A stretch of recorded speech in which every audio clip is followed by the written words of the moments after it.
Public House, welcome. This is really scary.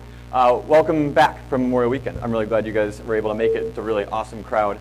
We're going to talk about Google I/O, Facebook F8, and if you guys don't know anything about what those things are, that's totally cool. We're going to talk about it really fast. So, quick announcement, YouTube, Pinterest, LinkedIn, Twitch, all awesome platforms you guys might know a little bit about or might not know nothing about, and that's okay. These are the platforms we're going to be covering in the second round of What the F is. So John and Lee on the off weeks of Public House, so a week from this Tuesday, we're going to be covering starting with YouTube, and then we're going to cruise through all four of these platforms throughout the summer. So look forward to that. It's been a really successful first 8 weeks we were running this whole thing, and we're going to be covering that with What the F is. So it's a baseline look at some of these platforms and how we as advertisers can get involved with them and the opportunities that they create for our brands. We also recently published this Revolutions of Retail report, and we have some books up here that really look at the Public House. We take the Public House presentation we did, put it in this awesome book format, and I can take almost no credit for this. Joe, Stephanie, Garrick, and Chris went to town on this and made it really, really awesome. So if you guys want a copy of this, we have copies up here. We'd love to get them on your desk, use them for clients, whatever you might like. So come grab one of those when we're done. As always, edge.periscope.com. Everything we talk about here today will be published on that right at 9:30. So you'll get an email at 9:30. Basically, you can jump on, download the presentation as a PDF, a keynote, steal slides, steal the videos, whatever you might like. That's that. So that's some announcements.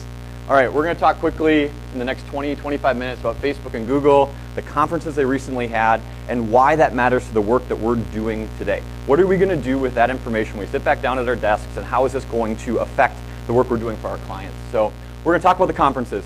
We're going to talk about platform domination, like why is Facebook and Google, why are they so important right now? We're going to look at I/O, we're going to look at F8, and we're going to also look at why this all matters. So Facebook, Google, we've heard of them. Obviously, we use them all the time. 77% of people touch the Google search engine each day, which I think is a really low stat. Android, the Google operating system that runs on Android smartphones, actually just surpassed 2 billion active users. That's insane. If you look at the number 2 billion, the other crazy thing too is that 2 billion is the daily active user count for Facebook. And Facebook has saturated the market so much that they're looking at figuring out how to get more people internet, because they're finding that that is the limitation to truly getting Facebook, right? And so to get across that 2 billion number, they're looking at their drone programs to figure out how are we going to get internet to countries that don't have internet so that they can get on Facebook. Big numbers, right? For us, we just did this presentation at United Healthcare, and we looked at how much of our money from our digital ad spend goes to either Facebook or Google. In 2015 to 2016, we were looking at 76%, and if Chris Hyland's here, which I don't think he is, we're looking at more like 95 to 98% of every new dollar we spend in digital ad goes to either Facebook or Google. Big deal, right? It's huge. So it's something to keep in track of. So developer conferences. What the heck are developer conferences? I think the best way to describe this would be that every year these big tech companies get together and invite the people who contribute to their platform or who have a stake in it to come, and they're going to talk about what's going to come in the next 12 months. What can we look forward to as developers to truly what's going to happen, and what's the roadmap for success for the company. So why do we care? We're not necessarily developers, or we don't necessarily build applications on Facebook, or we're not really in the depths of Google. But the point of what this does is it gives us as public, or people who I would argue we're more advanced than public, we're responsible for catering these new things in, but it gives us a sneak peek of the things that are to come and the tools that are become available to us as advertisers that are new and different, are going to be able to reach our audiences in new and different ways. So that's why we care. We take a look, we look at Mark sitting up there, and he says, this is all the great stuff that's coming on Facebook. As advertisers, we can get ahead of that, right? We can look and say, wow, that's really cool. It might not be out yet, but I can get an early adopter program, or I can see where this could be really cool for my client. Let's make sure we're the first ones there. Let's make sure this is something that we tackle as soon as it comes out. So it's kind of this roadmap for that, right? So Google's developer conference is called I/O 2017, and then Facebook is called F8. And there's stories behind that, and I won't bore you with either one of those. So here's my take on the whole thing, right? I often stand up here and talk about all these crazy platforms, like VR is going to be amazing, and AR is awesome, like buzzword, but why is it so different here today? And my take on this whole thing is the features that we're going to talk about today may seem futuristic, right? They may seem buzzwordy, they may fall into that category of truly oh, that's way out there, we're not going to touch it.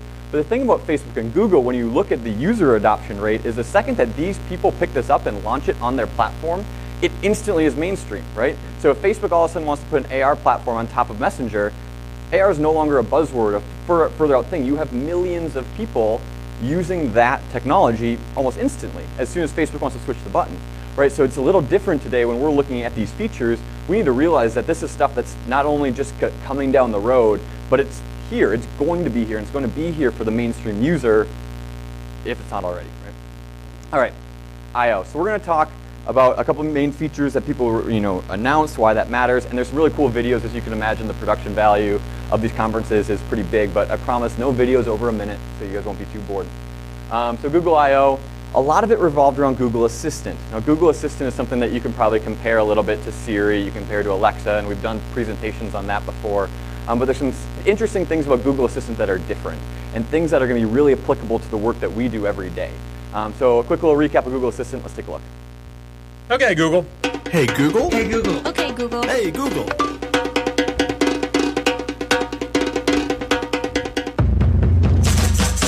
Play some dance music. Sure. This is fresh air. My guest will be Kimmy Schmidt on Netflix. Okay, Google, count to 100. Sure.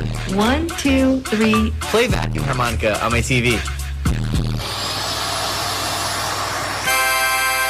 71, 72, 73. Play the Wonder Woman trailer. Hey, Google, talk to Dominus. Talk to Lonely Planet. Talk to Quora. Show me my photos from last weekend. Your car is parked at 22B. Today in the news. Turn the living room lights on. Okay, turn on the lights. I'm back, baby. Hey, Google, drop a beat. Flip a coin. Call Jill. Set a timer. Talk to Headspace. And then just for a moment, I'd like you to let go of any focus at all. Just let your mind do whatever it wants to do. Done. Hey, Google. Good night. Turning off all the things. See you tomorrow. So that's a fun little overview of Google Assistant, what they announced. But the three things they wanted Assistant to be, and they continue to develop towards, are conversational, right, we saw that. Always available, which is really interesting. We'll talk about that really quickly. And ultimately ready to help with whatever you might need. Right? We're seeing a lot of similarities with Alexa, and I'm going to debunk that here in a couple of seconds. But I want to talk about the brand integration that Google's really been able to champion, and they introduced and talked a little bit more about at I/O. And so they did this really awesome demo with Panera Bread, and how does a brand like Panera, or a service company, come to life on Google Assistant, and how can it completely replace some of the traditional processes we have? And here's a quick little demo. Hi, how can I help? I'd like delivery from Panera. Hi, this is Panera. I'll need your delivery address. Which one can I get from Google? We'll go with 1600 Amphitheater. What can I get you started with? I'll have the strawberry poppy seed salad with steak instead of chicken. Got it. How about one of these cold drinks? And here I can just swipe through my options, see what looks good. Agave lemonade. Great. Are you ready to check out? Yep. Okay. The total is $18.40. Are you ready to place the order? Yes. I'll just scan my fingerprint to pay with Google, and that's it. So that's a quick transaction on Google Assistant, the new Google Assistant. You can imagine, obviously, Panera's not a client of ours, right? But you can imagine the capabilities that are now baked into this interface and how they could apply to some of the work we do each day. Everything from customization to payment to taking care of everything on a single platform is now happening via Google Assistant in a really transactional and really seamless way, as we talked about. All right, so like, what's the difference between Google Assistant and like Alexa? Wasn't I just standing up here 6 weeks ago and saying, oh, Alexa's great and it can do everything? Like, why is it now Google Assistant? Like, I thought you said Alexa was the coolest thing. I think what's really interesting about Google Assistant is that what Google has, Amazon had to introduce nearly a hardware platform in order to get Alexa in the home. And don't get me wrong, they're incredibly successful with it. But what's interesting is you look at Google and all the platforms they own, everything from Android to the new Google Home device to the search functionality. When they release something like Assistant, that technology instantly spreads across everything and everyone, right? And so it's a pretty big deal.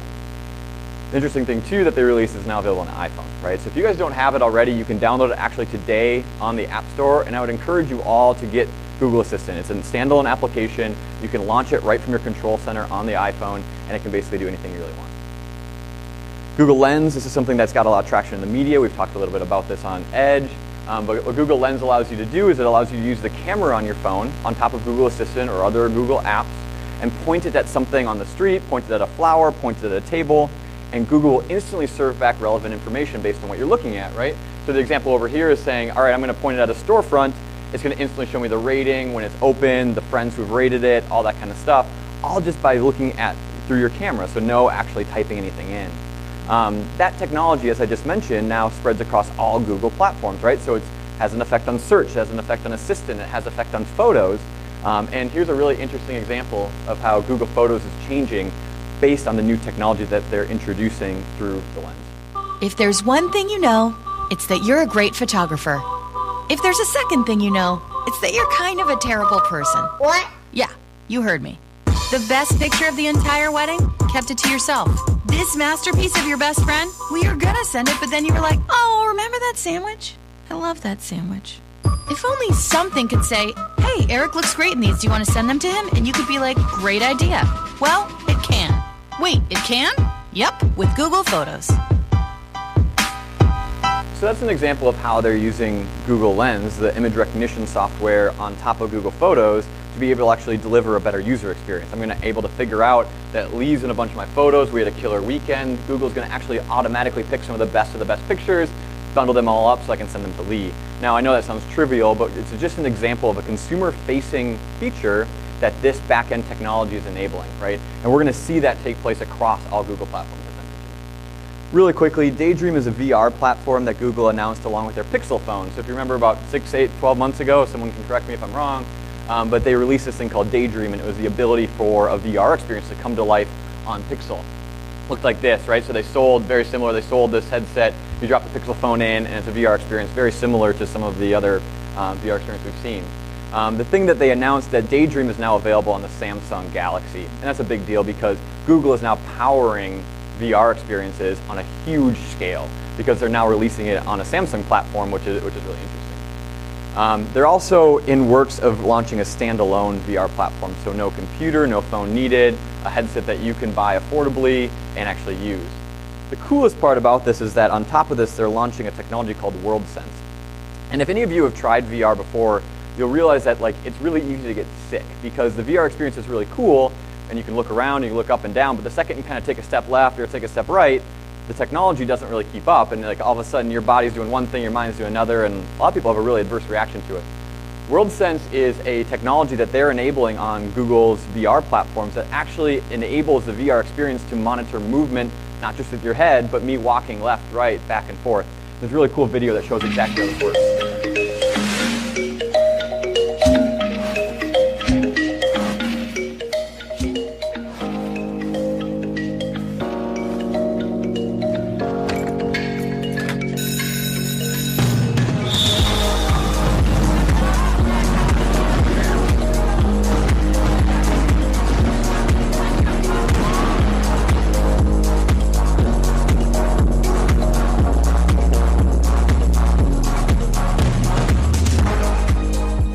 That's a little about Daydream and the standalone headset and WorldSense that's actually going to be able to propel Google into a bit of a different platform when it comes to VR.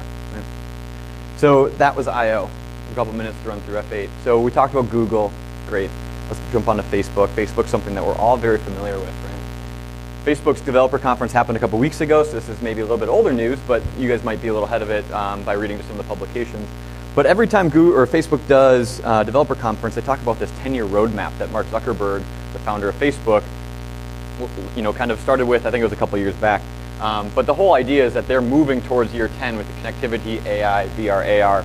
Don't worry about it. It's details. But the point is that they have a 10-year roadmap that they're constantly updating the public on. And I think the big thing about Facebook that they released, and I think you'll see it now in the consumer version of Facebook, is that the camera is becoming more and more powerful.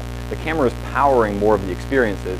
And you got to remember too, Facebook is not just Facebook. You look at Facebook, Messenger, Instagram, and a variety of other platforms that we all use every day and might not be aware that Facebook owns and has a huge effect on it. So Facebook's version of VR took the standard VR world and tried to slam it together and is attempting to slam it together with the social world that we experience on Facebook. Now I think some of you have probably seen this video. I've shown it in a couple of presentations, but it's a little out there, so let's take a look.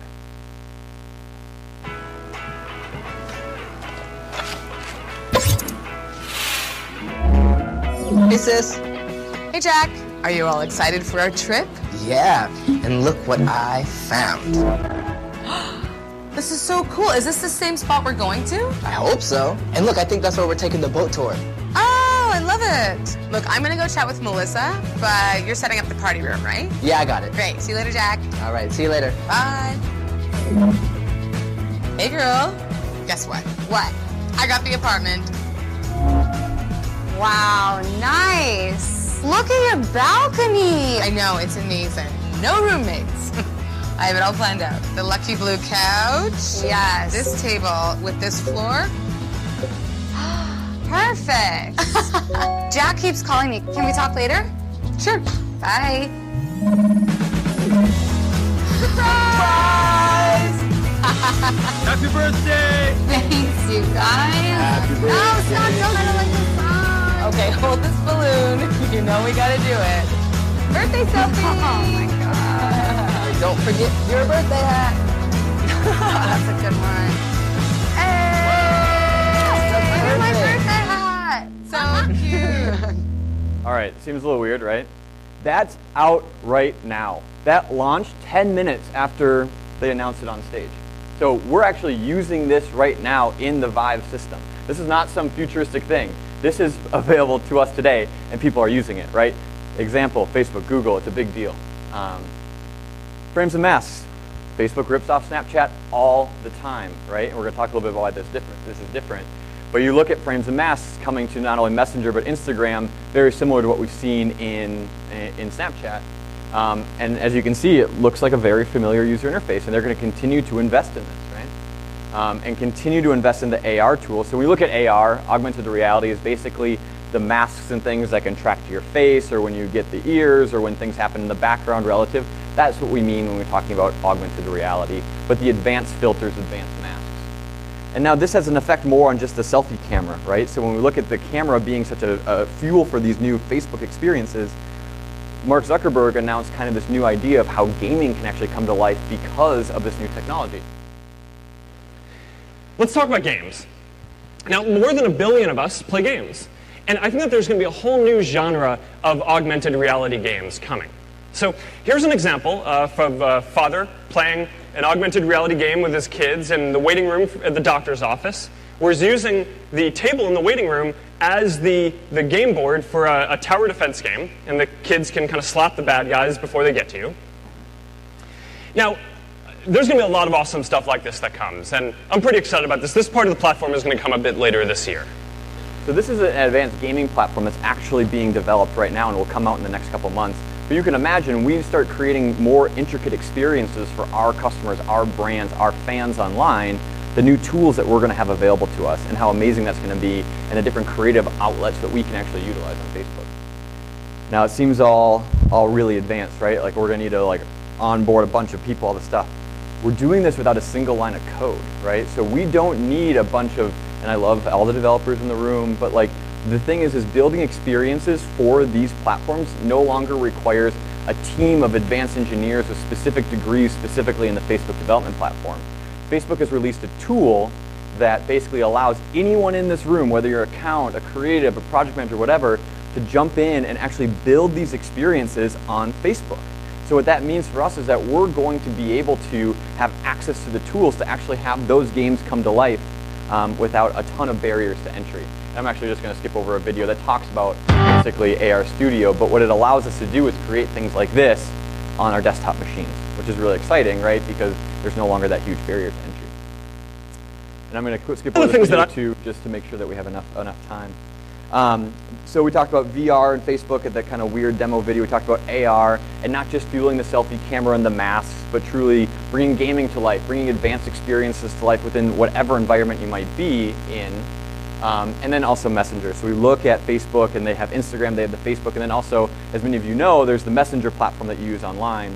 And I talk a lot about chat bots and things like that, and bots, just for a quick review, basically are machines that are responding to your chat automatically.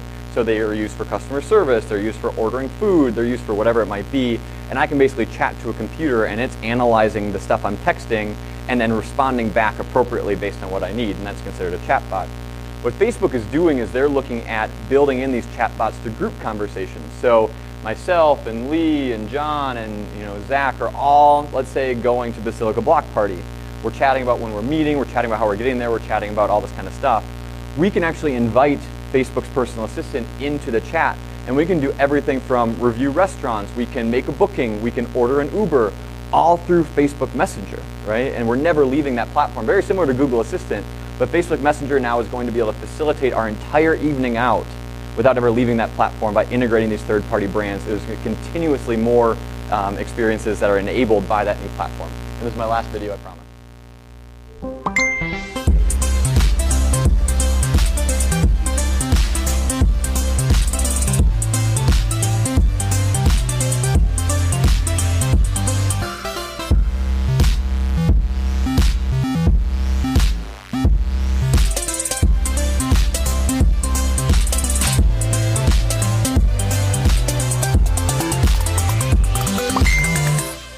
So that's just a quick demo of a quick kind of interaction that a group of people can have on Messenger. Right? So that's Facebook F8. All right, I cruised through this, and I always want to make sure we have a couple minutes for questions. I think it's important to look at why does this matter. A lot of cool things, great, we can use these, but how are we actually going to put this to work in the work that we're doing day in and day out in the next few weeks? I think it's important to look at a few things when we look at F8 and we look at I/O, right? And I think there's a lot of similarities that we have to understand too. But I think the reach of users is something that we can't ignore, right? So when these new features come up, we have to realize that it's not just this like niche startup company over in Northeast Minneapolis building this, right? We're gonna instantly have, or millions and millions of consumers are gonna instantly have access to these new experiences, and people are gonna be building for them nearly right away because of the demand. There's minimal barriers to entry. I think we all probably have Facebook on our phone. We all have Messenger, we all have Instagram. We all use Google every day. And I think that basically the barrier to entry is minimal. You're not downloading a new app. You're not trying to onboard a new hardware device. For a lot of these features, they're going to become available to the platforms that we use and are familiar with each and every day. And so I think the barrier to entries that you typically see with new and emerging tech are almost zeroed out. There's new opportunities for frictionless brand experiences and transactions. The revolutions of retail book, the last public house, we always talk about this idea of how do you reduce the friction in a brand interaction? And that could be a transaction, that could be getting more information, or whatever that might be. But the idea is we're already living on Facebook, we're already living on Google, and these experiences are able to enhance that, or these features are able to enhance that experience to increasingly limit the friction that our consumers are seeing. The Panera example, exactly. We're never leaving Google Assistant, and I did a whole Panera order right online. I paid for it with a credit card. Right? For Facebook F8, incredibly attainable advanced creative tools. We look at the AR Composer. We look at these things that we hope to be using right next to Creative Suite. When we look at, we can reach millions and millions of users in a really interactive and really immersive way, and we can use it sitting next to Creative Suite. It's a pretty powerful tool, right? And then for I/O, unique features that enhance daily search and online tasks. Like our search teams are already playing with the voice search capabilities. We're already playing with Google Home. We're already looking to say, how is Assistant going to affect the work we're doing on Google each and every day? And how can we be ahead of the curve to make sure that we're delivering the results on the platforms that our consumers and our brand's consumers want to see? All right, cruise through it. We have about 5 minutes for questions, which is perfect. What kind of questions do you guys have about this? And I'll do my best to answer. Hey, Mark.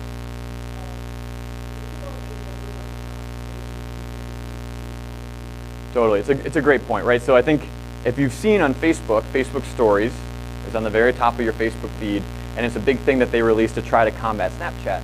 It's, for me at least, it's pretty dormant, right? Like people aren't necessarily adopting that. I think the things that we talked about here, Mark, aren't necessarily out to public launch, but are set to be in the next 6 months.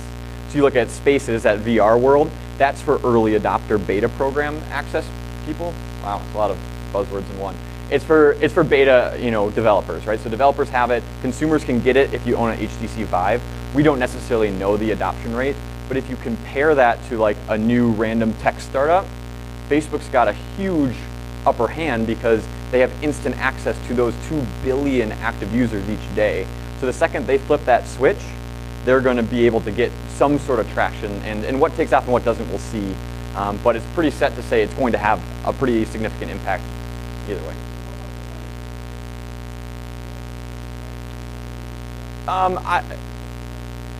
The answer is yes. Like you do have to have a certain device. Do you have to have the newest and coolest iPhone 8s Plus X?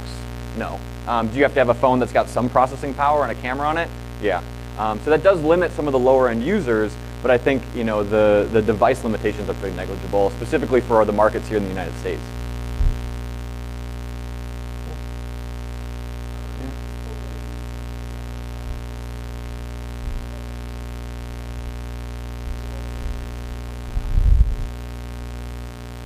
I think that's a great question. I think we need to look at, as users and ourselves, like, do we just use Facebook or do we just use Google today? I don't think so. I think each one has its own point. As you can see, they're kind of going in parallel, right? Like, there's a lot of similarities with the releases they're having. So I think you're going to start to see an either or, but right now both platforms are pretty dominant equally. So, yeah, Allie.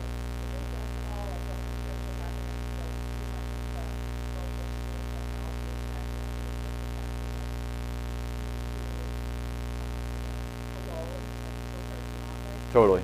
That's always like a social, like, interesting thing to think about, right? And I think it's a really deep question to say, well, are people just going to reject it because it's so in your face, it's so immersive? And you always run that risk. Like, you always have the risk of people pushing it away.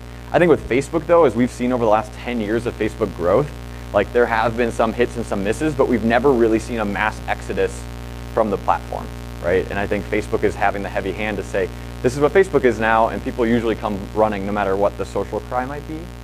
But yeah, there is that risk, and we'll have to see. So, and I think for a brand example for us to think about, like, should we be on all these platforms? It might not be right for your brands. Like, this might not be something that, you know, brand X is going to be right in because it's not going to portray the things that that brand stands for correctly. And that's where I think, you know, you have to be very careful. We're not just going to throw this at every single brand just because we think it's new and cool. But if it matches and it hits the consumers where we need to hit them, then it's appropriate. Yeah, Jim. The difference between the two of them, or Facebook and Google, or Apple and Google? Facebook and Google, or Apple and Google? So that's a loaded question. It's a good one, Jim. I think Liz has talked about this before, but you look at Apple and Google. Google is more open source, so it's an open garden, right? And Apple's more of a closed wall ecosystem. The reason Android has 2 billion users is because it's an open source operating system, and what that means is that any manufacturer can create a phone that runs Android, right? So the barrier to entry for a manufacturer in a different country, they can pump out a phone for $50 and throw Android on it, and that's why they're seeing 2 billion. Apple is much more locked down, right? So an iPhone is an iPhone is an iPhone because it's awesome, and it's because Apple doesn't allow anyone else to run iOS on their devices. Same with, you know, Mac OS. But you see the closed-off garden versus the open garden, and it's a conversation that could last an hour. But that's, I think, the main difference between the two. Sweet. Thank you guys so much for coming. I think the big thing, if you want to download this or talk more, I'm going to hang out, but also everything that we do here is available for download on Edge. You can also download the Keynote version of it via Periscope Edge. So if you want an editable file of this whole thing, feel free to pull slides, use it as you wish, watch the videos over again. It's a pretty big file, but all the videos are embedded, so you can use them as you wish. And thanks again for coming to Public House.